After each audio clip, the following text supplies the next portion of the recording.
നമസ്കാരം. Lights camera action എന്ന നമ്മുടെ ചാനലിലേക്ക് ഒരിക്കൽ കൂടി സ്വാഗതം. ഞാൻ നിങ്ങളുടെ ശാന്തിയുള്ള ദിനേശ്. ഒരേ പന്തിയിൽ പലതരം വിളമ്പൽ പാടില്ല എന്ന വിശ്വാസക്കാരനാണ് ഞാൻ.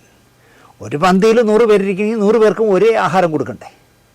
അതിൽ 10 പേർക്ക് വേറൊരെണ്ണം ഫുഡ്, 5 പേർക്ക് വേറെ, അങ്ങനെ കൊടുക്കാൻ പാടില്ല എന്ന് വിശ്വസിക്കുന്ന ഒരാളാണ് ഞാൻ. അതുപോലെ തന്നെ പണ്ട് പ്രശസ്തമായ ഒരു മുദ്രാവാക്യമുണ്ട്, ഞങ്ങളുടെ പോലീസ് ഞങ്ങളെ തല്ലിയാൽ നിങ്ങൾക്കെന്താ കോൺഗ്രസ് എന്ന് ഞാൻ വിശ്വസിക്കുന്ന പാർട്ടി വിളിച്ചിട്ടുണ്ടെന്ന് പറയുന്നു. എനിക്കറിയില്ല. ഞങ്ങൾ ഭരിക്കുമ്പോൾ ഞങ്ങൾക്ക് തോന്നും പോലെ തോന്നുന്നതൊക്കെ ചെയ്യും എന്നാണെങ്കിൽ ഈ മുദ്രാവാക്യത്തിനൊരു പ്രസക്തിയില്ല. നിങ്ങളെ ഇഷ്ടം പോലെ ആവൂ എന്ന് പറയാം. സാംസ്കാരിക വകുപ്പ് MA ബേബി, AK ബാലൻ, TK രാമകൃഷ്ണൻ, 3 സഖാക്കൾ സാംസ്കാരിക വകുപ്പ് ഭരിച്ചത് എനിക്ക് ഭംഗിയായിട്ട് അറിയാം. അവരൊക്കെ നന്നായിട്ട് ഭരിച്ചു എന്ന വിശ്വാസക്കാരനാണ് ഞാൻ. എന്നാൽ ഇത്തവണ സംഗതി പാളിപ്പോയി എന്നാണ് എൻ്റെ അഭിപ്രായം. എനിക്ക് സജി ചെറിയാനായിട്ട് യാതൊരു പരിചയവുമില്ല. അദ്ദേഹത്തെക്കുറിച്ച് ബഹുമാനത്തോടെ അല്ലാതെ അദ്ദേഹത്തെ മോശക്കാരനായി കാണുന്ന ആളുമല്ല. പക്ഷേ സാംസ്കാരിക വകുപ്പ് സജി ചെറിയാൻ്റെ കയ്യിൽ ഏൽപ്പിക്കരുതായിരുന്നു.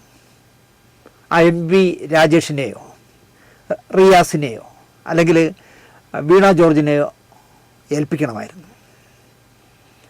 എങ്കിൽ അത് നന്നായി പോയനെ എന്ന് ഞാൻ വിശ്വസിക്കുന്നു. ട്രേഡ് യൂണിയനും പാർട്ടിക്ക് കാശ് പിരിക്കാനും അറിയാവുന്ന സജി ചെറിയാൻ്റെ കയ്യിൽ സാംസ്കാരിക വകുപ്പ് വച്ചു കൊടുക്കരുതായിരുന്നു. ചുക്കോ ചുണ്ണാമ്പോ എന്നറിയാത്ത മനുഷ്യൻ സാംസ്കാരിക വകുപ്പിനെ ഒന്നുമല്ലാതാക്കി എന്നാണ് എൻ്റെ പക്ഷം. ചലച്ചിത്ര വികസന കോർപ്പറേഷന് അദ്ദേഹം കോടികൾ കൊടുത്തു. കുരങ്ങൻ്റെ കയ്യിൽ പൂമാല കൊടുത്താൽ എന്താവും, അതുപോലെ മനോഹരമായ ചിത്രാഞ്ജലിയുടെ ആ മുൻവശം മുഴുവൻ കുറേ കോൺക്രീറ്റ് കെട്ടിടങ്ങൾ ചുമ്മാ പണിത് വെച്ചു എന്നുള്ളതല്ലാതെ ഷാജി എൻ കരുൺ ഒരു അത്ഭുതവും അവിടെ കാണിച്ചില്ല. അപ്പോൾ സാംസ്കാരിക വകുപ്പിൻ്റെ ചുമതല കൊടുത്ത ഷാജി എൻ കരുൺ പരാജയപ്പെട്ടു എന്നാണ് എൻ്റെ വിശ്വാസം. സാംസ്കാരിക ക്ഷേമനിധി ഞാൻ 5 വർഷം ഡയറക്ടർ ബോർഡിലുണ്ടായിരുന്നതാണ്. P. ശ്രീകുമാർ എന്ന് പറഞ്ഞ കരുത്തുറ്റ ചെയർമാൻ ഉണ്ടായിരുന്ന സ്ഥാപനം. 28-ാം തീയതി എന്നൊരു ദിവസം ഉണ്ടെങ്കിൽ മുഴുവൻ പേർക്കും പെൻഷൻ കൊടുത്തിരുന്ന സ്ഥാപനമാണ്. അവിടെ മധുപാലിനെ ഏൽപ്പിച്ചു. 5 വർഷം കൃത്യമായി കൊടുത്തുകൊണ്ടിരുന്ന പെൻഷൻ ചളകുളമാക്കി.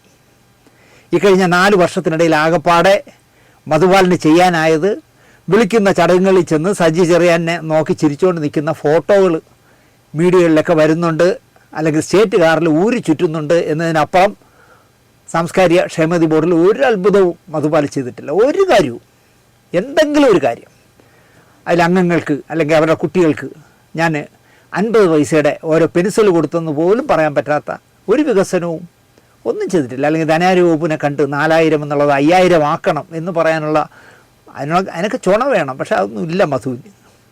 ചലച്ചിത്ര അക്കാദമി ആണെങ്കിൽ നമ്മുടെ സംവിധായകൻ രഞ്ജിത്തിനെ ചെയർമാനാക്കി. അവിടെ അദ്ദേഹം എന്ത് ചെയ്തു എന്ന് ഞാൻ പറയണ്ടല്ലോ. മാന്യമായൊരു കേസിൽപ്പെട്ട് നിവൃത്തിയില്ലാതെ രാജിവെച്ച് പോയി. വൈസ് ചെയർമാനാണ് ഇപ്പോൾ ആ ചുമതല വഹിക്കുന്നത് നമ്മുടെ പ്രേംകുമാർ. ഒന്നും നടപ്പാക്കാനുള്ള സ്വാതന്ത്ര്യം പ്രേംകുമാറിനില്ല. ഫിലിം ഫെസ്റ്റിവൽ അങ്ങ് നടക്കും, അവാർഡുകളും നടത്തും. അതിനൊരു ചെയർമാനോ ഒരു ബോർഡോ വേണ്ട എന്നുള്ള പക്ഷക്കാരനാണ് ഞാൻ. ഇപ്പോൾ ഇത്രയും പറയേണ്ടി വന്നത്, സിനിമയിൽ എന്ന പോലെ സിനിമയിലെ സമഗ്ര സംഭാവനയ്ക്ക് JC ഡാനിയൽ അവാർഡുണ്ടല്ലോ, അതുപോലെ life time achievement award TV രംഗത്തും കൊടുക്കാൻ തീരുമാനിച്ചു ഈ സർക്കാർ. കഴിഞ്ഞ വർഷം ശ്യാമപ്രസാദിനായിരുന്നു കൊടുത്തത്. 100% ശ്യാമപ്രസാദ് അർഹനെന്ന് വിശ്വസിക്കുന്ന ആളാണ് ഞാൻ. BJP ആണോ CPM ആണോ എന്നൊന്നും ഇഴകേറി നോക്കാതെ ശ്യാമിന് നൽകിയത് ഒരു നല്ല സന്ദേശമായിരുന്നു എന്ന് ഞാൻ പറയും. ഈ ലൈഫ് ടൈം അച്ചീവ്മെൻറ്റ് അവാർഡ് ഇത്തവണ കൊടുത്തിരിക്കുന്നത് ദൂരദർശൻ ഡയറക്ടറായിരുന്ന കുഞ്ഞുകൃഷ്ണനാണ്. അദ്ദേഹം TV രംഗത്തിന് നൽകിയ സമഗ്രമായ സംഭാവന എന്തെന്ന് ചോദിച്ചാൽ ഞാൻ പറയും ഒരു സർക്കാർ ഉദ്യോഗസ്ഥനായിരുന്നു. അതിനപ്പുറം അദ്ദേഹം ഒന്നും ചെയ്തിട്ടില്ല. ദൂരദർശൻ്റെ ഉദ്യോഗസ്ഥനായിരുന്നു എന്നുള്ളത് സമഗ്ര സംഭാവനയ്ക്കുള്ള അവാർഡ് കൊടുക്കാനുള്ള ക്രൈറ്റീരിയ ആണോ? പിന്നെ അദ്ദേഹം MTയെ പോലെ സമൂഹത്തിലെ ഉന്നതരായ കുറേ പേരുമായിട്ട് അദ്ദേഹത്തിന് ചങ്ങാത്തം ഉണ്ടായിരുന്നു. ആ ചങ്ങാത്തമാണോ അവരുടെയൊക്കെ പ്രിയപ്പെട്ടവനായതാണോ ഈ അവാർഡിന് സമഗ്ര സംഭാവന എന്ന കുഞ്ഞുകൃഷ്ണന് കൊടുത്തളയാം എന്ന് തീരുമാനിച്ചതെന്ന് എനിക്കറിയില്ല. കുഞ്ഞുകൃഷ്ണൻ്റെ കീഴിൽ ജോലി ചെയ്തിരുന്ന ബൈജു ചന്ദ്രനാണ് ജൂറിയിൽ ഒരംഗം. അപ്പോൾ പിന്നെ എൻ്റെ സാറിന് കൊടുക്കണമെന്ന് അയാൾക്ക് തോന്നുമല്ലോ. ബൈജു ചന്ദ്രനും പെൻഷനായി. അപ്പോൾ ഇപ്പോൾ ഇതൊക്കെയാണ് കലാപരിപാടികൾ. കുഞ്ഞുകൃഷ്ണന് ദൂരദർശൻ്റെ സീരിയലിൻ്റെ സമഗ്ര സംഭാവനയ്ക്ക് ഒരു ചുക്കും ചെയ്തില്ല, ഒരു ടെലിഫിലിമെങ്കിലും അദ്ദേഹം ചെയ്യാത്തത്. എന്നിട്ട് അദ്ദേഹത്തിന് കൊടുത്താൽ നമുക്ക് മനസ്സിലാക്കാം. ഒരു സർക്കാർ ഉദ്യോഗസ്ഥന് ആരെങ്കിലും സമഗ്ര സംഭാവനയ്ക്കുള്ള അവാർഡ് കൊടുക്കുക 2 ലക്ഷം രൂപയാണ്, ഫലകവും സർട്ടിഫിക്കറ്റും ഒക്കെയാണ്. ഇത് സജി ചെറിയാനും അറിയുന്നില്ല, മുഖ്യമന്ത്രി അറിയുന്നില്ല എന്നാണ് എനിക്ക് തോന്നുന്നത്. അങ്ങനെ അവാർഡ് കുഞ്ഞുകൃഷ്ണൻ സാറിന് പ്രഖ്യാപിച്ചു. ഇങ്ങനെയാണെങ്കിൽ നാളെ സിനിമയുടെ സമഗ്ര സംഭാവനയ്ക്കുള്ള JC ഡാനിയൽ അവാർഡ് സാംസ്കാരിക വകുപ്പിലിരുന്ന ഏതെങ്കിലും സെക്രട്ടറിക്കോ സാംസ്കാരിക വകുപ്പ് മന്ത്രിക്കോ കൊടുക്കുമല്ലോ അവർ. ഇപ്പോൾ കുഞ്ഞുകൃഷ്ണന് കൊടുക്കാമെങ്കിൽ, ദൂരദർശനിലെ ഒരു സർക്കാർ ഉദ്യോഗസ്ഥനായിരുന്ന അദ്ദേഹത്തിന് സമഗ്ര സംഭാവനയ്ക്കുള്ള അവാർഡ് കൊടുക്കാമെങ്കിൽ, അല്ലെങ്കിൽ തിരുവനന്തപുരം ദൂരദർശൻ തുടങ്ങിയപ്പോൾ ആദ്യത്തെ ഡയറക്ടറായിരുന്നു എന്ന് പറഞ്ഞാലാണ് ഒരു സമഗ്ര സംഭാവനയ്ക്ക് അവാർഡ് കൊടുക്കുന്നത്. എന്തൊരു മോശത്തരമാണ് കാണിക്കണമെന്ന് ആലോചിച്ച്. നാണമുണ്ടെങ്കിൽ ഈ മനുഷ്യൻ പോയി വാങ്ങരുതെന്ന് ഞാൻ പറയും. കുഞ്ഞുകൃഷ്ണൻ സാർ പോയി വാങ്ങരുത്, ആളുകൾ കൂവും. ഒരു സർക്കാർ ഉദ്യോഗസ്ഥനെടുത്ത് അവാർഡ് കൊടുത്തിരിക്കുക. പിന്നെ സാംസ്കാരിക സെക്രട്ടറിമാർ എത്രയോ പേരുണ്ടായിരുന്നു, സാംസ്കാരിക മന്ത്രിമാരും ഉണ്ടായിരുന്നില്ല, MA ബേബി അടക്കം എത്ര പേരുണ്ട്. അവർക്ക് അടുത്ത് JC ഡാനിയൽ അവാർഡ് കൊടുക്കുമോ സജി ചെറിയാൻ എന്നാണ് എനിക്ക് ചോദിക്കാനുള്ളത്. സാംസ്കാരിക ക്ഷേമനിധി അടക്കം കൊണ്ടുവന്ന പഴയ സാംസ്കാരിക വകുപ്പ് മന്ത്രിയാണല്ലോ MA ബേബി. അപ്പോൾ ബേബി സഖാവിന് JC ഡാനിയൽ അവാർഡ് കൊടുക്കണമല്ലോ. കുഞ്ഞുകൃഷ്ണന് കൊടുക്കാമെങ്കിൽ MA ബേബിക്കും കൊടുക്കാം. ശുദ്ധമായ വങ്കത്തനമാണ് കുഞ്ഞുകൃഷ്ണന് ലൈഫ് ടൈം അച്ചീവ്മെൻറ്റ് അവാർഡ് നൽകുന്നതിലൂടെ ബൈജു ചന്ദ്രൻ്റെ നേതൃത്വത്തിലുള്ള ഡയാന സിൽവസ്റ്റർ അടക്കം 3 പേര്, അവർ 3 പേരും കൂടെ ചേർന്ന് ചെയ്തത് ശുദ്ധ പോക്കൃത്തനമാണെന്ന് ഞാൻ പറയും. ഇത് മാത്രമല്ല, ഈ അവാർഡ് കൊടുക്കാതിരിക്കാൻ ഞാൻ പറയുന്ന വേറൊരു മാനദണ്ഡം എന്താണെന്ന് ചോദിച്ചാൽ, കുഞ്ഞുകൃഷ്ണനെ പറ്റി പറയാൻ എനിക്കൊരു വേറൊരു കാര്യം കൂടെ ഉണ്ട്. ദൂരദർശൻ്റെ കേന്ദ്ര ദൂരദർശൻ്റെ ഡെപ്യൂട്ടി ഡയറക്ടർ ജനറൽ ആയിരുന്നു അദ്ദേഹം, സ്പോർട്സിൻ്റെ വകുപ്പ്. അങ്ങനെ ഇരുന്ന കാലത്ത് 1997-99 കാലഘട്ടത്തിലെ ടെലികാസ്റ്റ് റൈറ്റ് നൽകുന്നതിൽ 50 കോടിയോളം രൂപയുടെ അഴിമതി നടത്തി എന്ന് CBIയും IPCയും കണ്ടെത്തി എന്നുള്ളതാണ് രസം. അദ്ദേഹത്തിൻ്റെ പേരിൽ അങ്ങനെ ഒരു കുറ്റമുണ്ട്. 50 കോടി രൂപയുടെ നഷ്ടം ദൂരദർശന്, കേന്ദ്ര ഗവൺമെൻറ് ദൂരദർശന് അല്ലെങ്കിൽ കേന്ദ്രത്തിന് വരുത്തി വച്ചു എന്നാണ്. അങ്ങനെ അദ്ദേഹത്തിൻ്റെ പെൻഷൻ്റെ 10% എന്തോ 2 വർഷത്തേക്ക് ശിക്ഷ എന്നുള്ള നിലയ്ക്ക് തിരിച്ചു പിടിക്കുകയും ചെയ്തു. ഇങ്ങനെ ഒരു കേസിൽപ്പെട്ട ആളിന് ദൂരദർശനിൽ ഉദ്യോഗം വഹിച്ചിരുന്നു എന്നത് കൊണ്ട് മാത്രം സമഗ്ര സംഭാവനയ്ക്കുള്ള സംസ്ഥാന സർക്കാരിൻ്റെ പരമോന്നത ബഹുമതിയായ ദൃശ്യമാധ്യമ പുരസ്കാരവും 2 ലക്ഷം രൂപയും ഫലകവും ഒക്കെ കൊടുക്കുന്നത് എന്ത് സന്ദേശമാണ് സാംസ്കാരിക വകുപ്പ് കൊടുക്കുന്നത് എന്നാണ് എനിക്ക് ചോദിക്കാനുള്ളത്. ജൂറിയിലെ 3 പേരും അടൂരിൻ്റെ വിധേയൻ എന്ന് പറഞ്ഞ സിനിമയിലെ തൊമ്മിക്കുഞ്ഞിനെ പോലെ കുഞ്ഞുകൃഷ്ണന് വിധേയരായതാണ് എന്ന് ഞാൻ പറയും. ഇനിയും സാംസ്കാരിക വകുപ്പ് മന്ത്രിക്ക് ആലോചിക്കാൻ സമയമുണ്ട്. നാണക്കേടാണ് ഈ കാണിക്കുന്നത്. ഒരു സർക്കാർ ഉദ്യോഗസ്ഥൻ ദൂരദർശൻ്റെ ഡയറക്ടറായിരുന്ന ആളിന് സമഗ്ര സംഭാവനയ്ക്കുള്ള അവാർഡ് കൊടുക്കുന്നത് ശുദ്ധ പോക്കൃത്തനമാണെന്നാണ് എനിക്ക് പറയാനുള്ളത്. ഇത് മുഖ്യമന്ത്രി അറിയണം എന്നാണ് എനിക്ക് പറയാനുള്ളത്. ഇവിടെ നടക്കുന്നത് ഇതൊക്കെയാണ് എന്ന് മുഖ്യമന്ത്രി അറിയണം.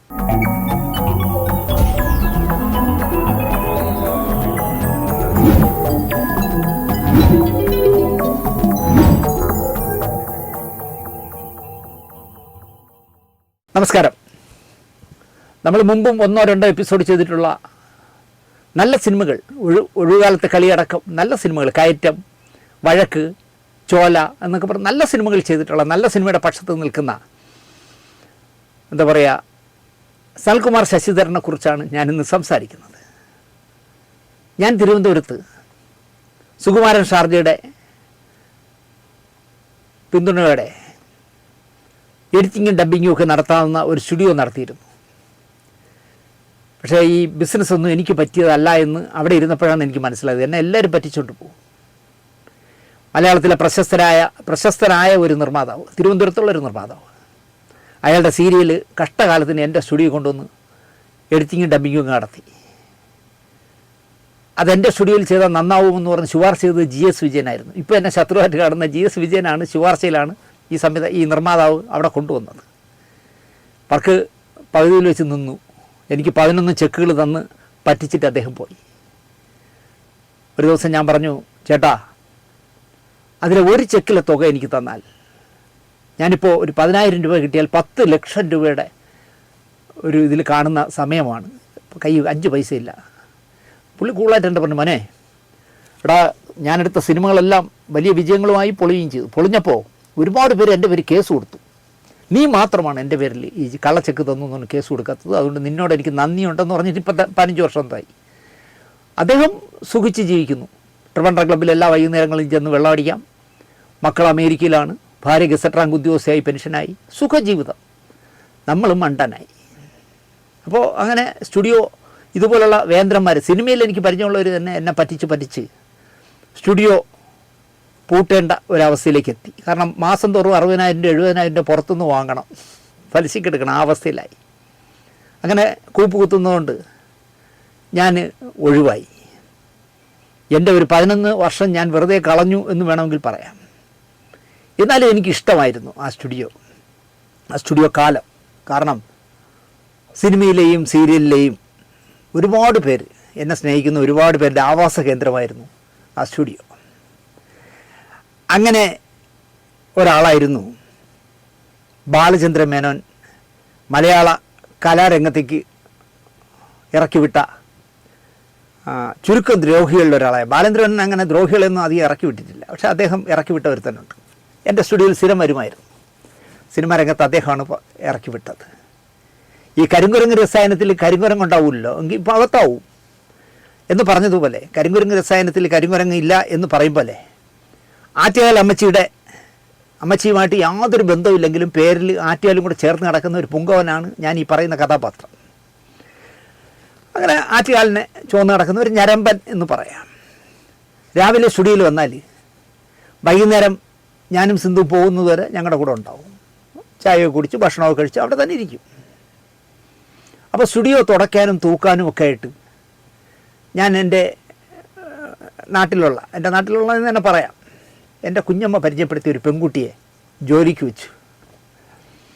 ഞാൻ അവളെ എൻ്റെ സഹോദരിയെ പോലെയാണ് കാണുന്നത്. അതുപോലെ സിന്ധു കൂട്ടുകാരിയെ പോലെ, ആത്മാർത്ഥമായ കൂട്ടുകാരിയെ പോലെ, അല്ലാതെ തൂക്കാനും തുടയ്ക്കാനും വരുന്ന പെണ്ണായിട്ടല്ല അവളെ കണ്ടിരുന്നത്. ഞങ്ങളിപ്പോൾ നേരത്തെ പോകണമെന്ന് വെച്ചോളൂ, ഒരു 3 മണിക്ക് പോകുകയാണെങ്കിൽ പറയും, ബാ നിന്നെ കൂടെ പോകുന്ന വഴിക്ക് കൈമനത്ത് ഇറക്കാമെന്ന് പറഞ്ഞ് എൻ്റെ കാറിൽ കയറ്റി കൈമനത്ത് കൊണ്ട് ഇറക്കും. അത്ര ഞങ്ങളുമായിട്ട് നല്ല ബന്ധമായിരുന്നു. എന്നെ കാശ് തരാതെ പറ്റിച്ച് കടക്കാരനാക്കി. എൻ്റെ കയ്യിൽ നിൽക്കില്ല സ്റ്റുഡിയോ എന്നായപ്പോൾ സിന്ധു പറഞ്ഞു, അണ്ണ ഒരു കാര്യം ചെയ്യ്, അണ്ണ ഒന്നിലും ഇടപെടരുത്. അങ്ങനെ അണ്ണ ഇടപെടില്ലെങ്കിൽ ഞാൻ സ്റ്റുഡിയോ നടത്താം, വിജയിപ്പിച്ച് കാണിച്ചു തരാം എന്ന് സിന്ധു പറഞ്ഞു. ഞാൻ അവളെ ഏൽപ്പിച്ചു. എന്നിട്ടും ഞാൻ പറ്റിച്ചു എന്നുള്ളതാണ്. ഞാനിപ്പോൾ എറണാകുളത്ത് നിൽക്കുമ്പോൾ ആരെങ്കിലും വിളിച്ചിട്ട്, ചേട്ടാ ചേച്ചിയോട് ആ കാസറ്റ് ഒന്ന് തരാൻ പറയാട്ടാ, നാളെ രാവിലെ കൊണ്ടൊന്ന് സൂര്യ TV കൊടുത്തിട്ട് മറ്റന്നാൾ ഞാൻ തിരിച്ചെത്തിയോടെ പൈസ തരാം. അപ്പം നമ്മളും ഈ ഫീൽഡ് ഇരിക്കുന്നതല്ലേ. ഞാൻ എറണാകുളത്ത് നിന്ന് സിന്ധുവിനെ വിളിക്കും, ആ കാസറ്റ് കൊടു, പൈലറ്റ് കൊണ്ടുവന്ന് ദൂരദർശന അവിടെ സൂര്യയെ കൊണ്ട് കൊടുത്തിട്ട് മദ്രാസിൽ കൊണ്ട് കൊടുത്തിട്ട് മറ്റന്നാൾ വന്നിടം കാശ് തരും. അണ്ണ ഇതിൽ ഇടപെടരുത്. ഇല്ല നീ കൊടു, ഞാനും ഇതൊക്കെ കൊണ്ട് ജീവിക്കുന്നതല്ലേ. കാസറ്റ് എടുത്ത് കൊടുക്കും മനസ്സോടെ. പിന്നെ അവൻ ആ വഴിയേ വരില്ല. 30,000 40,000 പറ്റിച്ചിട്ടാണ് പോണത്. അപ്പോൾ ഞാൻ നേരത്തെ പറഞ്ഞ തൂക്കാനും തുടയ്ക്കാനും ഒക്കെ വന്നിരുന്ന പെൺകുട്ടിയുടെ ഭർത്താവ് പെയിൻറ്റിങ് ജോലിക്ക് പോകുന്നൊരു പാവത്താനായ, എനിക്ക് വർഷങ്ങളായി പരിചയമുള്ള, സ്റ്റുഡിയോ തുടങ്ങുമ്പോഴൊന്നുമല്ല അതിനൊക്കെ മുമ്പ്, എനിക്ക് തോന്നുന്നു ഒരു 40-45 വർഷമായിട്ട് അയാളെ എനിക്ക് പരിചയമുണ്ട്. മാന്യമായിട്ട് ജീവിക്കുന്ന കുടുംബമാണ്, ഒരു മോളേ ഉള്ളൂ. അപ്പോൾ ഇയാൾ ജോലിക്ക് പോകുന്നു, ഇവൾ ഞങ്ങളുടെ സ്റ്റുഡിയോയിലും വരുന്നു, മോശമല്ലാത്ത ശമ്പളം ഞാൻ കൊടുക്കുന്നുണ്ട്. തൽക്കാലം വേണമെങ്കിൽ നമുക്കവളെ കല എന്ന് വിളിക്കാം. പേരതല്ല, ഒറിജിനൽ പേര് പറയുന്നത് ശരിയല്ല. ഈ ആറ്റുകാൽ അമ്മച്ചിയെ ചുമന്നുകൊണ്ട് നടക്കുന്നവൻ തരം കിട്ടുമ്പോഴൊക്കെ ഈ കലയോട് പറയും, നീ അവനെ അടിച്ചു കള, നിനക്ക് ഞാനൊരു നല്ല ജീവിതം തരാം. മനസ്സിലായോ? ഞരമ്പായതുകൊണ്ടാണ് ഈ പ്രശ്നം. ഇയാൾക്കാണെങ്കിൽ അവളുടെ അച്ഛനാകാൻ പ്രായമുണ്ട്. ഇയാളുടെ ആദ്യത്തെ ഭാര്യ ഇയാളുടെ നല്ല പെരുമാറ്റം കൊണ്ട് തൂങ്ങി മരിച്ചു. രണ്ടാമതൊരു പെൺകുട്ടിയെ കല്യാണം കഴിച്ചത് 6ാമത്തെ ദിവസമായിട്ടോ അവൾ തന്നെ മൊഴി ചൊല്ലിയിട്ട് രക്ഷപ്പെട്ടു. അങ്ങനെ മാന്യനായ ഒരാളാണ് ഈ ഞരമ്പൻ. ഒറ്റാൻ തടിയാണിപ്പോൾ. അപ്പോൾ അതുകൊണ്ടാണ് പറയുന്നത് നിനക്കൊരു ജീവിതം തരാമെന്ന്. ശല്യം സഹിക്കവയ്യാതായപ്പോൾ ഈ കല സിന്ധുവിനോട് കാര്യം പറഞ്ഞു. എൻ്റെ പാവം ചേട്ടനെ ഉപേക്ഷിച്ച് ഈ കിളവനെ ഞാൻ കെട്ടണമെന്നാണ് അയാൾ പറയുന്നത്. അപ്പോൾ സംഭവം നമുക്ക് പരിഹരിക്കാമെന്ന് സിന്ധു കലയ്ക്ക് ഉറപ്പ് കൊടുത്തു. അപ്പോൾ സിന്ധു ഇയാളെ ഇയാൾ അണ്ണാന്നാണ് വിളിക്കുന്നത്. പക്ഷേ ഇയാൾ പറയുന്നത് നീ എൻ്റെ ഏറ്റവും ഇളയ അനിയത്തിയാണ്, കൊച്ചണ്ണാന്ന് എന്നെ വിളിക്കണമെന്നൊക്കെ പറഞ്ഞ് സിന്ധുവിനോട് ഭയങ്കര സ്നേഹമാണ്. അതുകൊണ്ട് സിന്ധു വയ്ക്കുന്ന കറികളൊക്കെ കൊണ്ടുവന്ന് കൊടുക്കും കഴിക്കാൻ. സിന്ധു എന്ത് ചെയ്യുമെന്ന് വെച്ചാൽ ഫോണെടുത്ത് ഈ ബോറിനെ വിളിച്ചു, അണ്ണാ ഞാൻ സിന്ധുവാണ് അണ്ണാ, ഇപ്പോൾ അണ്ണ എവിടെ ഉണ്ട് എന്ന് ചോദിച്ചു. ഞാനൊരു സീരിയൽ ഡബ് ചെയ്യാൻ ഒരു സ്റ്റുഡിയോ നിൽക്കുന്നു, എന്താ ബി എന്നിട്ട്. അല്ല, നമ്മുടെ കലയ്ക്ക് നല്ല സുഖമില്ല, തല ചുറ്റി കിഴക്കക്കോട്ട ഗാന്ധി പാർക്കിലിരിക്കുന്നു, ഒന്നങ്ങോട്ട് ചെല്ലുമോ എന്നിട്ട്. പിന്നെന്ത്, ഞാനിപ്പോൾ ചെല്ലാം. ഡബ്ബിങ്ങും പുല്ലുമൊക്കെ അവിടെ ഇട്ടിട്ട് തൻ്റെ ചടക്ക് ഒരു വണ്ടിയുണ്ട്, അതിൽ കയറി നേരെ ഗാന്ധി പാർക്കിൽ വച്ച് പിടിച്ച ഇയാൾ. ഒരു 5 റൗണ്ട് ഗാന്ധി പാർക്ക് മുഴുവൻ പരതി. പണ്ടുള്ളവർ പറയും പോലെ ആട് കിടന്നിടത്ത് പൂട പോലും കാണാൻ കഴിഞ്ഞില്ല. അവിടെ എങ്ങും ഇല്ല കല. നേരെ സിന്ധുവിനെ വിളിച്ചു. അപ്പീ അവളിവിടെ എങ്ങും ഇല്ലല്ലോ. ഇപ്പോൾ എന്നെ വിളിച്ചിരുന്നണ്ണ. അവളൊരു ആട്ടോ പിടിച്ച് തക്കാട് ആശുപത്രിയിലെ അത്യാഹിത വിഭാഗത്തിൽ പോയി. ഈ പൊട്ടാൻ നേരെ ആ ചടക്ക് വണ്ടി കയറി തക്കാട് ആശുപത്രിയിലേക്ക് ചെന്നു. പടിക്കെട്ടുകൾ മുഴുവൻ കയറി. ഒരുപാട് വിസ്തൃതമായ ആശുപത്രിയില്ലേ, സ്ത്രീകളുടെയും കുട്ടികളുടെയും ആശുപത്രിയില്ലേ. ആ ആശുപത്രി മുഴുവൻ പരതി നോക്കി. നേരത്തെ പറഞ്ഞാൽ ആട് കിടന്നിടത്ത് പൂട പോലും ഇല്ല. അപ്പോൾ പൊടി പോലും ഇല്ല കണ്ടുപിടിക്കാൻ എന്ന് പറഞ്ഞത് എനിക്ക് പലപ്പോഴും ഇയാളെ ഓർക്കുമ്പോൾ ഓർമ്മ വരാറുണ്ട്. വേർത്ത് കൊളിച്ച് നിൽക്കുമ്പോൾ വീണ്ടും സിന്ധുവിൻ്റെ കോളത്തി. അണ്ണാ അല്പം സീരിയസാണ്, ജനറൽ ആശുപത്രിയിലേക്ക് വിട്ടു. ഈ കുരങ്ങൻ പച്ച പിടിച്ചു ജനറൽ ആശുപത്രിയിലേക്ക്. അത്യാഹിത വിഭാഗത്തിൽ മാത്രമല്ല, മോർച്ചറിയിൽ വരെ തപ്പി. പക്ഷേ കല മാത്രം അയാളുടെ മുന്നിൽ പെട്ടില്ല. നിരാശനായി വീണ്ടും സിന്ധുവിനെ വിളിച്ചു. അണ്ണാ എനിക്ക് തെറ്റിപ്പോയതാ, മെഡിക്കൽ കോളേജിലേക്കാണ് വിട്ടത്. ഒന്നും മടിച്ചില്ല. ആ ചരക്ക് വണ്ടിയിൽ പൊള്ളുന്ന വെയിലത്ത് മെഡിക്കൽ കോളേജിലേക്ക് പോയി ഇയാൾ. ചായ കുടിക്കാതെ ഊണ് കഴിക്കാതെ 4 മണി വരെ മെഡിക്കൽ കോളേജിൽ തപ്പി. മെഡിക്കൽ കോളേജിൽ പോയി നമുക്ക് തപ്പാൻ ഭയങ്കര ബുദ്ധിമുട്ടല്ലേ. ഇതിനിടയിൽ സിന്ധുവിൻ്റെയും കലയുടെയും ഫോൺ അവർ രണ്ടുപേരും ഓഫ് ചെയ്ത് വെച്ചു. ഇരുവരെയും കിട്ടാതായപ്പോൾ ഈ ബോറൻ എന്നെ വിളിച്ചു. അപ്പോൾ ഇതുവരെ നടന്നതൊന്നും ഞാൻ അറിഞ്ഞിട്ടില്ല. വളരെ കൂളായിട്ട് ഞാൻ കിട്ടും. എന്താണ് ആറ്റിയാലേ എന്ന് കേട്ടു. അല്ല സിന്ധുവിൻ്റെ ചാർജ് പോയോ, ഫോണിൻ്റെ ചാർജ് പോയോ? ഞാൻ പറഞ്ഞു എനിക്കറിയില്ല എന്ന് പറഞ്ഞു. അല്ല നമ്മുടെ കലയ്ക്ക് എന്ത് പറ്റി എന്ന് കേട്ടു. ഞാൻ കേട്ടു ഏത് കല? നമ്മുടെ സ്റ്റുഡിയോയിലെ കലയ്ക്ക്. അതോ, ചൂട് ചായ കുടിക്കുന്നതിനിടയിൽ സിന്ധു എന്തോ തമാശ പറഞ്ഞ് ചിരിപ്പിച്ചു. ചൂട് ചായ മണ്ടേ കയറി കുറേ ചുമച്ചു. നിങ്ങളെങ്ങനെ അറിഞ്ഞു എന്ന് ഞാൻ കേട്ടു. ഇപ്പോൾ കല എവിടെയുണ്ട് എന്നായി അയാൾ. ഞാൻ പറഞ്ഞു സിന്ധുവിൻ്റെ അടുത്തിരിക്കുന്നു. ദാ എന്തോ പറഞ്ഞ് ചിരിക്കുന്നു രണ്ടുപേരും കൂടി. എന്ത് എന്നിട്ട് ഒന്നും പറഞ്ഞില്ല. എനിക്കൊരു നല്ല മനസ്സുണ്ടായിപ്പോയി. അയാൾ പറയും, സിന്ധു എന്നോട് ഈ പണി കാണിക്കാൻ പാടില്ലായിരുന്നു. ഫോൺ വെച്ചു. കാര്യം തിരക്കിയപ്പോഴാണ് ഞാൻ അറിയുന്നത് ഈ പൊട്ടൻ കലയോട് നടത്തിയ പ്രേമക്കൂത്ത് അടക്കം, അല്ലെങ്കിൽ ഇവർ പറ്റിച്ചതടക്കം അറിയുന്നത് അപ്പോഴാണ്. വർഷങ്ങൾക്കിപ്പുറം ഈ മരക്കഴുതയെ സിന്ധുവും കലയും കൂടി പറ്റിച്ച കഥ ഇപ്പോൾ ഓർമ്മിപ്പിച്ചത് നമ്മുടെ സൽകുമാർ ശശിധരനാണ്. സംവിധാനമൊക്കെ നിർത്തി മഞ്ജു വാര്യർക്കൊരു കുടുംബജീവിതം നൽകിയേ അടങ്ങൂ എന്നും പറഞ്ഞ് കേസും വഴക്കും അറസ്റ്റും അമേരിക്കയിലും മുങ്ങലും ഒക്കെയായി ഒരു പരിഹാസ്യ കഥാപാത്രമാണല്ലോ ഇപ്പോൾ സൽകുമാരൻ. കോളേജ് പഠനകാലത്ത് സ്നേഹിച്ച് വിവാഹം കഴിച്ച് നല്ല 2 ആൺമക്കളുമായ ശേഷം അഡ്വക്കറ്റായ ഭാര്യയ്ക്കോ തലയെടുത്ത മക്കൾക്കോ പുറത്തിറങ്ങി നടക്കാൻ പറ്റാത്ത തരത്തിൽ വൺ വേ പ്രേമകഥയുടെ തുടർക്കഥകൾ എഴുതിയും പോലീസുകാരെ കണ്ടപ്പോൾ കരുണാനിധി വിളിച്ചതുപോലെ കാപ്പാത്തുങ്കോ എന്നെ കൊല്ലണേ എന്നൊക്കെ വിളിച്ച് അലറി പരിഹാസ്യനായി. ഒടുവിൽ പരസ്പര സമ്മതപ്രകാരം ഭാര്യയും ഭർത്താവും വേർപിരിഞ്ഞു. ഭാര്യ പഴയൊരു സുഹൃത്തായ ഒരു പോലീസ് ഉദ്യോഗസ്ഥനെ പുനർവിവാഹം കഴിച്ച് മനസ്സമാധാനത്തോടെ ഇപ്പോൾ ജീവിക്കുന്നു. എല്ലാം പെട്ടെന്ന് നടന്നു കാര്യങ്ങളൊക്കെ. അവരെ കൂടെ കോളേജിൽ പഠിച്ചിരുന്ന ഒരു പോലീസുകാരൻ അവരെ വിവാഹം കഴിച്ചു. അങ്ങനെ അവർ 4 പേരും കൂടി സന്തോഷമായിട്ട് കഴിയുന്നു. അവരുടെ അനുജത്തി ഒരു പത്രപ്രവർത്തകയാണ്. 3 പെൺകുട്ടികളാണ് അവർ. എനിക്ക് ആ പത്രപ്രവർത്തകയായ പെൺകുട്ടിയുമായിട്ട് നല്ല ബന്ധമുണ്ട്, എൻ്റെ ഒരു അനിയത്തിയെപ്പോലെ. അപ്പോൾ ഞാൻ നേരത്തെ പറഞ്ഞല്ലോ 3 മക്കളാണ്, പെൺമക്കളാണ്. അമ്മ നേരത്തെ മരിച്ചുപോയി. 2 ആഴ്ച മുമ്പ് അച്ഛനും മരിച്ചു. തിരുവനന്തപുരത്ത് വെച്ചാൽ മരിച്ചത്. പക്ഷേ ബോഡി അങ്ങനെ പറഞ്ഞിരുന്നു മരിച്ചാൽ എന്നെ ചെങ്ങന്നൂർ കൊണ്ടുപോകണമെന്ന്. അങ്ങനെ ചെങ്ങന്നൂരിൽ കൊണ്ടുപോയപ്പോൾ ഞാനും സിന്ധുവും കൂടി മരണത്തിന് ചെങ്ങന്നൂർ പോയിരുന്നു. സൽകുമാരൻ്റെ മുൻ ഭാര്യയെയും മക്കളെയും ഞാൻ അവിടെ വെച്ച് കണ്ടിരുന്നു. സന്തോഷമായിട്ട് അവർ ജീവിക്കുന്നു. എന്നാൽ സൽകുമാറോ വന്ധ്യംകരിക്കപ്പെട്ട സാംസ്കാരിക മേഖലയും പണത്തിന് പാദസേവ ചെയ്യുന്ന മാധ്യമ ലോകത്തുള്ള ലോകമുള്ള ഒരു സമൂഹത്തോട് മനുഷ്യൻ്റെ ധർമ്മസങ്കടങ്ങളുടെ കഥ പറഞ്ഞിട്ട് കാര്യമില്ല എന്നും ജീവൻ തുലാസിൽ തുടരുന്ന ഒരിടവേളയിൽ നാളെയും മനസാക്ഷിക്ക് വേണ്ടി എഴുതുകയാണ് എന്നൊക്കെ പറഞ്ഞ് സ്വന്തം സ്വപ്ന ലോകത്തെ ബാലഭാസ്കറായി പരിചയപ്പെടുന്നവരോടൊക്കെ ശത്രുത ഉണ്ടാക്കി. പലപ്പോഴും സ്വന്തം വിലയും നിലയും കളഞ്ഞ് പരിഹാസ്യ കഥാപാത്രമായി. തൻ്റെ കലാപരമായ കഴിവുകളെയൊക്കെ തല്ലിക്കൊഴിച്ച് നടപ്പാകാത്ത എന്തൊക്കെയോ മനസ്സിൽ കരുതി സ്വന്തം ജീവിതത്തെ നശിപ്പിക്കുകയാണ് സനൽകുമാർ ശശിധരൻ എന്ന് ഞാൻ പറയും. കഴിഞ്ഞ 7 വർഷങ്ങളായി CCTV ക്യാമറയിലൂടെ നിരീക്ഷിക്കുന്നത് പോലെ സനൽകുമാറിനെ ആരൊക്കെയോ നിരീക്ഷിക്കുകയാണ് എന്നാണ് അദ്ദേഹത്തിൻ്റെ പക്ഷം. ഞാൻ എന്ത് ചെയ്യുന്നു, ഞാൻ എവിടെ പോകുന്നു, ഞാൻ ആരുമായി സംസാരിക്കുന്നു, എൻ്റെ സ്വകാര്യതയെല്ലാം ചോർത്തപ്പെടുന്നു എന്നാണ് സനൽകുമാർ ശശിധരൻ്റെ ഇപ്പോഴത്തെ കാഴ്ചപ്പാട്. അതിന് കാരണം എൻ്റെ കയറ്റം സിനിമയുടെ നിർമ്മാതാവും നായികയും ആയ മഞ്ജു വാര്യർ എന്ന സ്ത്രീയാണ് കേട്ടോ, എൻ്റെ ജീവിതത്തിൽ കടന്നു വന്നതാണെന്ന് സനൽകുമാർ വിശ്വസിക്കുന്നു. സനൽകുമാറിന് അങ്ങനെ പലരെയും വിശ്വസിക്കാം.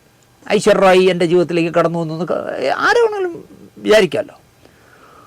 100 സിനിമകളൊക്കെ ചെയ്ത IV ശശിയും ശശികുമാറിനെയൊക്കെ നമ്മൾ നമിക്കണം എന്ന് ഞാൻ പറയും. ഒരു പടത്തിൽ വർക്ക് ചെയ്യാൻ ഒരു എക്സ്ട്രാ ബ്രില്യൻ്റായൊരു അഭിനേത്രി സഹകരിച്ചാൽ ആ പടം തീരുമ്പോൾ നമസ്കാരം പറഞ്ഞ് പിരിയുന്നതിന് പകരം പിരിയുന്നതാണ് മാന്യത. എന്നാൽ ഇവിടെ എന്താ സംഭവിക്കണേ? ഒരു സ്ത്രീയോട് ഒരു പുരുഷന് മാനസികമായ ഒരടുപ്പം ഉണ്ടാകരുതെന്ന് ആരാണ് നിർബന്ധം പിടിക്കുന്നത് എന്നാണ് സനൽകുമാർ ചോദിക്കുന്നത്. മഞ്ജു വാര്യർ എന്ന സ്ത്രീ തൻ്റെ ആദ്യ ഭാര്യയായിരുന്നതിനാൽ മറ്റൊരു പുരുഷനോടൊപ്പം ദാമ്പത്യ ജീവിതത്തിൽ ഏർപ്പെടാൻ അനുവദിക്കില്ല എന്ന അവളുടെ മുൻ ഭർത്താവിൻ്റെ നീചവും രോഗാതുരവുമായ മാനസികാവസ്ഥയുടെ തിക്തഫലങ്ങളാണ് താനിപ്പോൾ അനുഭവിച്ചു കൊണ്ടിരിക്കുന്നതെന്നാണ് സനൽകുമാർ ഇപ്പോൾ കണ്ടെത്തിയിരിക്കുന്നത്. അതായത് ദിലീപാണ് ഇപ്പോൾ മഞ്ജു വാര്യരെ എന്നോട് അടിക്കാൻ സമ്മതിക്കാത്തത് എന്നാണ് ഈ പൊട്ടം പറയുന്നത്. നിങ്ങൾ ആലോചിച്ചു എത്ര ബോർണാണെന്ന് ആലോചിച്ച് കേളുന്നു. കോളേജിൽ പഠിക്കുമ്പോൾ ബ്രില്യൻ്റ് ആയിരുന്നു എന്ന്, വളരെ ബുദ്ധിയുള്ള ചെറുപ്പക്കാരനായിരുന്നു എന്ന് പറയുന്നു. നല്ല സിനിമകൾ എടുത്തപ്പോഴും എനിക്ക് തോന്നി ഇയാൾക്ക് ബുദ്ധിയുണ്ടെന്ന്. പക്ഷേ ഈ പെൺവിഷയം വന്നപ്പോൾ ഇയാളൊരു പൊട്ടനാണ് എന്നാണ് എനിക്ക് തോന്നുന്നത്. ദിലീപ് അവരെ ഡൈവേഴ്സ് ചെയ്തു, ദിലീപ് വേറെ കല്യാണം കഴിച്ചു, അതിൽ കുട്ടിയായി, അയാൾ കേസിലും വഴക്കിലുമൊക്കെ പെട്ട് നക്ഷത്രക്കാലനെന്ന സമയത്ത് ഈ മഹാൻ്റെ പിറകെ നടക്കുന്നു എന്നാണ് ഇയാൾ പറയണത്. കേരളം ഭരിക്കുന്ന കമ്മ്യൂണിസ്റ്റ് മാസ്റ്റർ പാർട്ടിയുടെ ആഭ്യന്തര വകുപ്പിൻ്റെ പൂർണ്ണമായ പിന്തുണ ഈ ആദ്യ ഭർത്താവിനുണ്ട്. എനിക്കത് കേട്ടപ്പോൾ സന്തോഷം തോന്നി. കാരണം അയാളെ പിടിച്ച് അകത്തിട്ടിട്ട് ഇത്രയും വലിയ നടനായിട്ടും അയാളെ ഞാൻ പിടിച്ച് അകത്തിട്ടില്ലേ എന്നാണല്ലോ പിണറായി പ്രസംഗിച്ചത്. ആ പിണറായിയുടെ സർക്കാരിലെ ആഭ്യന്തര വകുപ്പ്, അതായത് പിണറായി കൈകാര്യം ചെയ്യുന്ന ആഭ്യന്തര വകുപ്പിൻ്റെ ഫുൾ പിന്തുണ ദിലീപിനുണ്ട് എന്നാണ് ഇദ്ദേഹം പറയുന്നത്. അങ്ങനെ പിന്തുണ ഉണ്ട് എന്നതിൻ്റെ രഹസ്യങ്ങൾ ഞാൻ പിന്നീട് പുറത്ത് വിടാം എന്നാണ് ഈ മനുഷ്യൻ പറയുന്നത്. ഒരുപാട് രഹസ്യങ്ങൾ പുള്ളിയിലുണ്ട്. പിണറായി വിജയനും ദിലീപും കൂടി വൈകുന്നേരങ്ങളിൽ കാണാറുണ്ടെന്നും ബാറിലിരുന്ന് വെള്ളമടിക്കുന്ന കണ്ടു എന്നൊക്കെ ആയിരിക്കും കയ്യിലിരിക്കുന്നത്. അല്ലാതെ എന്ത് കയ്യിലുണ്ടെന്ന് നിങ്ങൾ ആലോചിച്ചു. ദിലീപിനെ എന്താ പറയുക, പിണറായി വിജയൻ എന്ന് വേണ്ട, ആലുവയിലുള്ള ബ്രാഞ്ച് സെക്രട്ടറിയായിട്ട് പോലും ഇപ്പോൾ ബന്ധം കാണില്ല. പക്ഷേ ഇദ്ദേഹം പറയുന്നത് അതിൻ്റെ എല്ലാ തെളിവും എൻ്റെ ഉണ്ടെന്നാണ് പറയണേ. എനിക്കെതിരെ 2 പോലീസ് കേസുകളും അന്യായമായ ഒരറസ്റ്റും നിരവധി മാധ്യമ വിചാരണകളും അപഹാസങ്ങളുടെയും അപവാദങ്ങളുടെയും കുത്തൊഴുക്കുണ്ടായിട്ടും മഞ്ജു എന്തുകൊണ്ട് പ്രതികരിക്കുന്നില്ല എന്നാണ് സനൽകുമാർ ശശിധരന് അറിയേണ്ടത്. അത് മഞ്ജു വാര്യർ അറിയപ്പെടുന്ന, ഇന്ത്യ മുഴുവൻ അറിയപ്പെടുന്ന ഒരു അഭിനേത്രിയാണ്. അവരെപ്പറ്റി പല പൊട്ടന്മാരും പലതും പറയും. അതിനൊക്കെ അവരെന്തിനാണ് പ്രതികരിക്കണേ? അല്ലെങ്കിൽ അവരഭിനയിച്ച സിനിമകളുടെ സംവിധായകന്മാർക്ക് എന്തെങ്കിലും ഒരു പേഴ്സണൽ പ്രശ്നം വന്നാൽ, പോലീസ് കേസോ കോടതി കേസോ എന്തെങ്കിലുമൊക്കെ വന്നാൽ മഞ്ജു എന്തിനാണ് പ്രതികരിക്കണേ? ഇദ്ദേഹം പറയുന്നത് മഞ്ജു വാര്യർ പ്രതികരിക്കണം എന്നാണ്. സനലിന് അറിയേണ്ടത് താനും തൻ്റെ മോളും കൊല്ലപ്പെടും എന്ന ഭീതി കൊണ്ടാണ് അവർ പ്രതികരിക്കാത്തത് എന്നാണ് ഇപ്പോൾ സനൽകുമാർ ശശിധരൻ കണ്ടെത്തിയിരിക്കുന്നത്. മഞ്ജു വാര്യരെയും മീനാക്ഷിയും ദിലീപ് കൊല്ലും ഇദ്ദേഹത്തെ പ്രണയിച്ചാൽ, കല്യാണം കഴിച്ചാൽ. ആ പേടി കൊണ്ടാണ്, മീനാക്ഷിയെ കൊല്ലാതിരിക്കാനുള്ള പേടി കൊണ്ടാണ് മഞ്ജു ഈ സനൽകുമാർ ശശിധരന് പിടികൊടുക്കാത്തത് എന്നാണ് അദ്ദേഹം പറയുന്നത്. ഇതിനൊക്കെ എന്തെങ്കിലും മരുന്നുണ്ടോ എന്നാണ് ഞാൻ അന്വേഷിക്കുന്നത്. നാട്ടിൽ വെച്ച് നമ്മൾ കാണണ്ട, അമേരിക്കയാണ് പറ്റിയ സ്ഥലമെന്ന് പറഞ്ഞിരുന്നത്രേ. ആര്? മഞ്ജു പറഞ്ഞിരുന്നു എന്ന്. നമ്മൾ ആലപ്പുഴയിലോ ആലുവയിലോ എറണാകുളത്തോ കോഴിക്കോട്ടോ തിരുവനന്തപുരത്തോ വെച്ച് കാണരുത്. നമുക്ക് പ്രേമിക്കാൻ പറ്റിയ സ്ഥലം അങ്ങ് അമേരിക്കയിലാണ്. ട്രംപിൻ്റെ നാട്ടിൽ വന്നാൽ മതി എന്ന് പറഞ്ഞത്. എന്ത് പറയാനെന്നാണ് ഞാൻ ആലോചിക്കുന്നത്. എമ്പുരാൻ്റെ ചിത്രീകരണം അറ്റ്ലാന്റയിൽ നടക്കുമ്പോൾ, ഷൂട്ടിംഗ് നടക്കുമ്പോൾ കാണാം എന്ന് ഏറ്റിരുന്ന അത്രേ ഉറപ്പില്ല. എന്നാൽ ആ ട്രിപ്പിൽ മഞ്ജു ഇല്ലായിരുന്നതിനാൽ കാണാൻ പറ്റിയില്ല. അതിനുമുമ്പ് ഇദ്ദേഹം അങ്ങ് അമേരിക്കയിലെത്തി. അറ്റ്ലാന്റയിലല്ല, ഇനി എവിടെ വെച്ച് വേണമെങ്കിലും കാണാം, നയാഗ്ര വെള്ളച്ചാട്ടത്തിൽ വെച്ച് വേണമെങ്കിലും കാണാമെന്ന് പറഞ്ഞ് ഇദ്ദേഹം മുൻകൂർ അവിടെ ചെന്നു. പക്ഷേ ആ ഷെഡ്യൂളിൽ അമേരിക്കയിലേക്ക് മഞ്ജു വന്നില്ല. കഴിഞ്ഞ മാസം അവൾ അമേരിക്കയിൽ വന്നു. ഏവള് പ്രതിപക്ഷ ബഹുമാനമൊന്നുമില്ല, സ്വന്തം വീട്ടിൽ അനിയത്തിയോ അല്ലെങ്കിൽ പെണ്ടാട്ടിയൊക്കെ വിളിക്കുമ്പോൾ പറയാണ്. കഴിഞ്ഞ മാസം അവൾ അമേരിക്കയിൽ വന്നു. ഞങ്ങൾ തമ്മിലുള്ള സംഭാഷണം ഞാൻ തന്നെ പ്രസിദ്ധീകരിച്ച ശേഷം എത്ര പേരെ കിടന്നലച്ചൊക്കെ വിശ്വസിച്ച ഒരാൾ ഫോണിൽ സംസാരിച്ചാൽ അതെടുത്ത് ഫേസ്ബുക്കിൽ ഇടുന്നവനെ എന്താ പറയണ്ടേ? അപ്പോൾ അയാൾ അത് തുറന്ന് പറയുകയാണ്. ഞങ്ങൾ തമ്മിലുള്ള സംഭാഷണം ഞാൻ തന്നെ പ്രസിദ്ധീകരിച്ച ശേഷം ഞങ്ങൾക്ക് മേലുള്ള നിരീക്ഷണം ശക്തമായി ഇരിക്കുന്നതിനാൽ ഞങ്ങൾ അതിനുശേഷം സംസാരിച്ചിട്ടില്ല. അതിനുശേഷം തൻ്റെ ഫോൺ എടുക്കില്ല എന്ന് പറ, മഞ്ജു എടുക്കില്ല എന്ന് പറ. എന്നാലും വാക്കുകൾ കൊണ്ടല്ലാതെയുള്ള ആശയവിനിമയം കഴിഞ്ഞ കുറേ വർഷങ്ങൾ കൊണ്ട് ഞങ്ങൾക്കിടയിൽ ഉണ്ടായിരുന്നു. ഇങ്ങനെ ആക്കുമായിരിക്കും, അല്ല ഡയലോഗില്ല എന്നാണ് പറയുന്നത്. അതുകൊണ്ട് അവൾ അമേരിക്കയിലെത്തിയ കാര്യം സനൽകുമാരൻ അറിഞ്ഞു. സ്റ്റേജ് ഷോയ്ക്കാണ് വന്നതെങ്കിലും സനൽകുമാരൻ അറിയാതിരിക്കാൻ രഹസ്യമായി വെച്ചു. എടാ, അമേരിക്കയിൽ ഒരു സ്പോൺസർ ഒരു പ്രോഗ്രാം നടത്താൻ തീരുമാനിച്ചാൽ അതിൽ ആരൊക്കെ ഉണ്ട് എന്നുള്ളത് പകുതി പേര് വന്നില്ലെങ്കിൽ പോലും പലരുടെയും പേര് എഴുതി വയ്ക്കും, നല്ല ടിക്കറ്റ് വയ്ക്കൂ. ഇത് ഇവിടെ അങ്ങനെയല്ല. മഞ്ജു വാര്യർ ഈ സ്റ്റേജ് ഷോയിലുണ്ടെന്നുള്ളത് പരസ്യപ്പെടുത്തിയതേയില്ല. സ്റ്റേജിൽ വരുമ്പോൾ മാത്രമേ കാണാവൂ. നമ്മൾ ചില പടങ്ങളിൽ ഗസ്റ്റ് റോളിൽ ആളുകൾ വരും പോലെ അങ്ങനെ രഹസ്യമാക്കി വച്ചു. എവിടെ പ്രോഗ്രാം, എന്താണ് പ്രോഗ്രാം, എല്ലാം രഹസ്യം. ഒടുവിൽ ഞാൻ അറിഞ്ഞു കാലിഫോർണിയയിലാണ് മഞ്ജു ഉള്ളത്. ഞാൻ അമേരിക്കയിൽ വരുമ്പോൾ അവൾക്ക് എന്നെ വന്ന് കാണാനായില്ലെങ്കിൽ അവളോടത്ത് സനൽ വരുമോ എന്ന് ചോദിച്ചിരുന്നു വർഷങ്ങൾക്ക് മുമ്പ്. ഞാൻ അമേരിക്കയിൽ വരും, ഒരു പക്ഷേ സ്പോൺസർ വണ്ടിയൊന്നും തരാതിരിക്കുകയോ പോകണ്ടെന്ന് പറയുകയോ ചെയ്താൽ എനിക്ക് നിങ്ങളെ കാണാൻ പറ്റില്ല. പക്ഷേ ഞാൻ താമസിക്കുന്ന 5 സ്റ്റാർ 7 സ്റ്റാർ ഹോട്ടലിലേക്ക് സൽകുമാര വരണേ എന്ന് മഞ്ജു പറഞ്ഞിരുന്നു എന്നാണ് പറയുന്നത്. വണ്ടി വിട്ടു കാലിഫോർണിയയിലേക്ക്. ഇയാൾ എങ്ങനെ അമേരിക്ക മുഴുവൻ ഓടിക്കാൻ പഠിച്ചു എന്നാണ് ഞാൻ ആലോചിക്കുന്നത്. ഒന്നാമത് അവിടെ ലെഫ്റ്റ് ഹാൻഡ് ഡ്രൈവ് ആണെന്ന് തോന്നുന്നു കാറൊക്കെ. ഇയാൾ അമേരിക്ക മുഴുവൻ കറങ്ങി മഞ്ജുവിന് വേണ്ടി. അത് പ്രോഗ്രാം കാണുമ്പോൾ നിങ്ങൾക്ക് മനസ്സിലാവും. ഞാൻ അമേരിക്കയുടെ കിഴക്കേ തീരത്തും അവൾ പടിഞ്ഞാറേ തീരത്തും ആണെങ്കിലും പരസ്പരം കാണാതിരിക്കാൻ അവളുടെ മുൻ ഭർത്താവ് ക്രിമിനൽ നെറ്റ്വർക്കിലൂടെ തടസ്സം സൃഷ്ടിച്ചില്ല. പകരം സനൽകുമാരൻ്റെ ഫോൺ നിരന്തരം ഹാക്ക് ചെയ്യുകയും ഇദ്ദേഹത്തിൻ്റെ നീക്കങ്ങൾ അപ്പോഴപ്പോൾ നിരീക്ഷിക്കുകയും ചെയ്തു. പരസ്പരം ആശയവിനിമയം ഉണ്ടാവുകയോ കാമുകൻ യാത്ര ചെയ്യുകയാണെങ്കിൽ അത് തടയാനുള്ള മുൻകരുതൽ മുൻ ഭർത്താവ് എടുത്തിരുന്നു. ആര്? ദിലീപ് എടുത്തിരുന്നു എന്നാണ് പറയുന്നത്. നാസ വഴിയാണ് യാത്രകൾ നോക്കിയത് എന്ന് സനലിന് സംശയമുണ്ടോ എന്ന് എനിക്ക് അറിഞ്ഞൂടാ.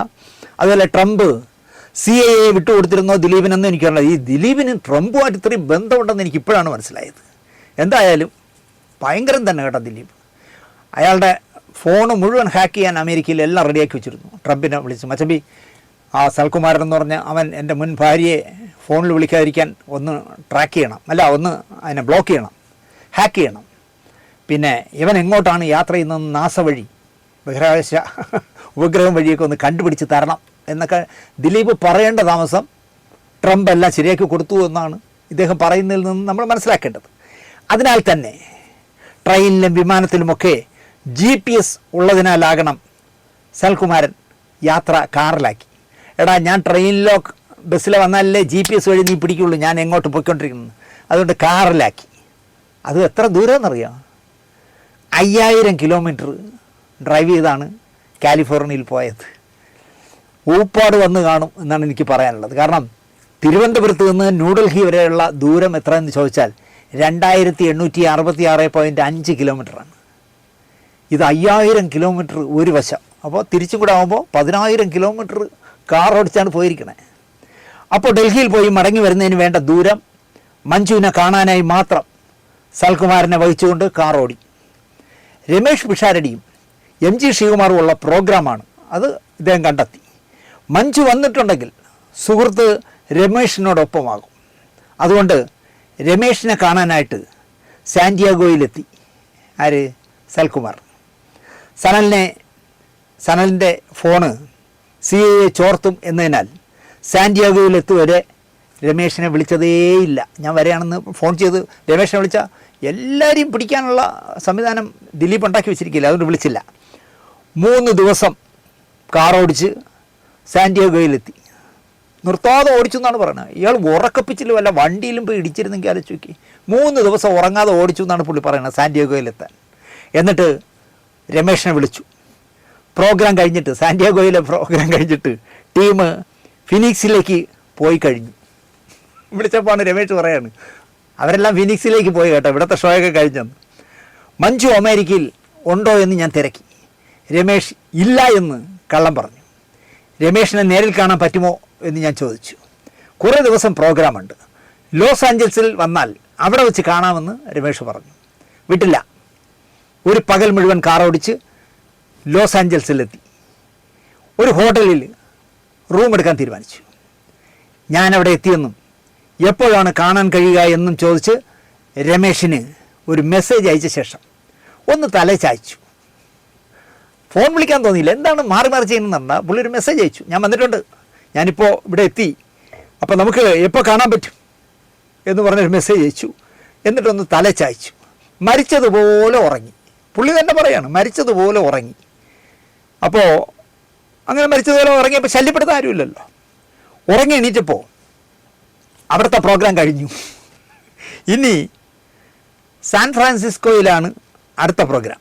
ലോസ് ഏഞ്ചൽസിൽ കാണാൻ കഴിയില്ല എന്നും രമേശിൻ്റെ മെസ്സേജ് വന്നു. ദേഷ്യവും സങ്കടവും നിരാശയും ഒക്കെ വന്നു. തിരിച്ചു പോരാൻ തീരുമാനിച്ചു. അപ്പോഴാ അവളുടെ അടയാളം വന്നു, അവൾ ഇടുന്ന എംബ്ലം വന്നു. സാൻ ഫ്രാൻസിസ്കോയിൽ വരൂ എന്നായിരുന്നു അടയാളം. അതിനൊക്കെ എങ്ങനെയാണ് ഈ സാൻ ഫ്രാൻസിസ്കോയ്ക്ക് എന്ത് അടയാളമാണ് ഇട്ടതെന്ന് എനിക്കറിയില്ല. എഴുതിയാൽ നാസയോ അല്ലെങ്കിൽ CIA പിടിക്കുമെന്നുള്ളതാണ് ഈ അടയാളം ഇടുന്നത്. നേരെ സാൻ ഫ്രാൻസിസ്കോയിലേക്ക് ഡ്രൈവ് ചെയ്തു. പോകാതിരിക്കാൻ കഴിഞ്ഞില്ല എന്നുള്ളതാണ് സത്യം. സാൻ ഫ്രാൻസിസ്കോയിൽ എത്തിയിട്ട് രമേശിനെ വിളിച്ചു. Phone switch off. അപ്പോൾ കരയാനല്ല ചിരിക്കാനാണ് അത്രേ സൽകുമാറിന് തോന്നിയത്. സത്യത്തിൽ ഞങ്ങളും ഒക്കെ ചിരിക്കുകയാണ്. ആരായാലും ചിരിച്ചു പോകും എന്നാണ് സൽകുമാർ പറയുന്നത്. ഒരു 2 മണിക്കൂർ കഴിഞ്ഞപ്പോൾ രമേശിൻ്റെ മെസ്സേജ് വന്നു. സാൻ ഫ്രാൻസിസ്കോയിലെ പ്രോഗ്രാം കഴിഞ്ഞു, ഞങ്ങളടുത്ത് ഓർലാൻഡ എന്ന് പറഞ്ഞ സ്ഥലത്തേക്ക് സംഘം നീങ്ങിക്കൊണ്ടിരിക്കുകയാണ്. ഓർലാൻഡയിലെത്താൻ ഞാൻ സാൻ ഫ്രാൻസിസ്കോയിൽ നിന്ന് 6 മണിക്കൂർ വിമാനത്തിൽ പറക്കണം. അത്രയും ദൂരമുണ്ട്, മനസ്സിലായ? 6 മണിക്കൂർ വിമാനത്തിൽ. അപ്പോൾ ആലോചിച്ച് നോക്കിയേ.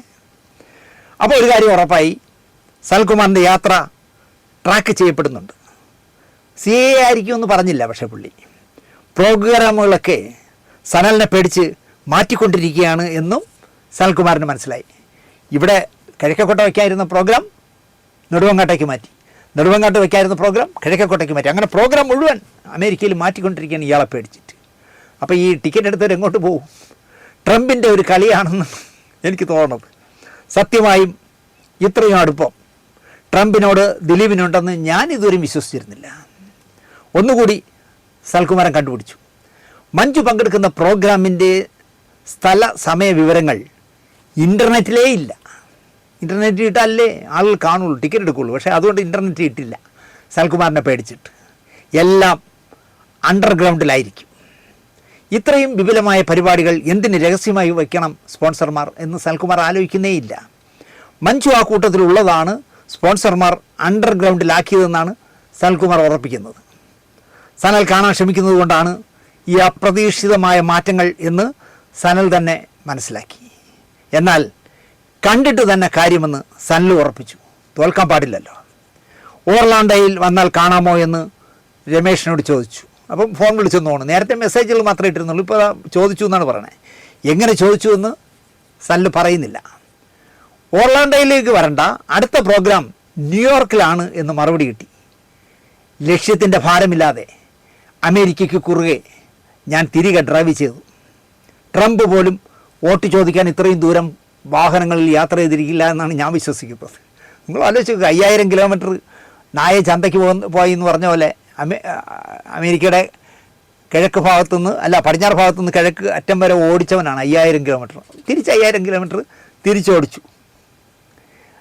4 ദിവസത്തെ അല്ലെങ്കിൽ 5 ദിവസത്തെ അല്ലെങ്കിൽ 1 മാസത്തെ കാർ ഓടിച്ചാണ് ഞാൻ നടക്കുന്നതെന്നുള്ള കാര്യം സനൽ ഓർത്തതേയില്ല.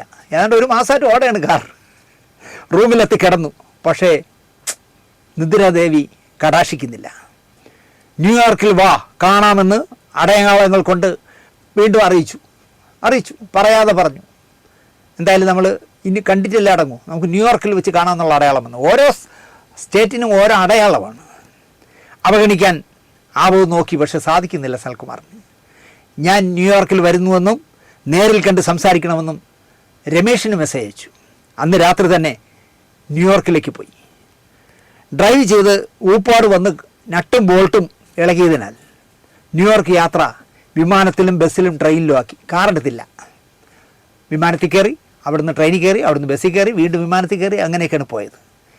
ന്യൂയോർക്കിൽ എവിടെയാണ് പ്രോഗ്രാം എന്നറിയാൻ രമേഷിൻ്റെ മെസ്സേജ് കിട്ടാനായി എയർപോർട്ടിൽ 5 മണിക്കൂർ വെയിറ്റ് ചെയ്തിട്ടും മെസ്സേജ് വന്നില്ല. 5 മണിക്കൂർ ന്യൂയോർക്ക് എയർപോർട്ടിൽ കുത്തിയിരുന്നു സനൽകുമാർ.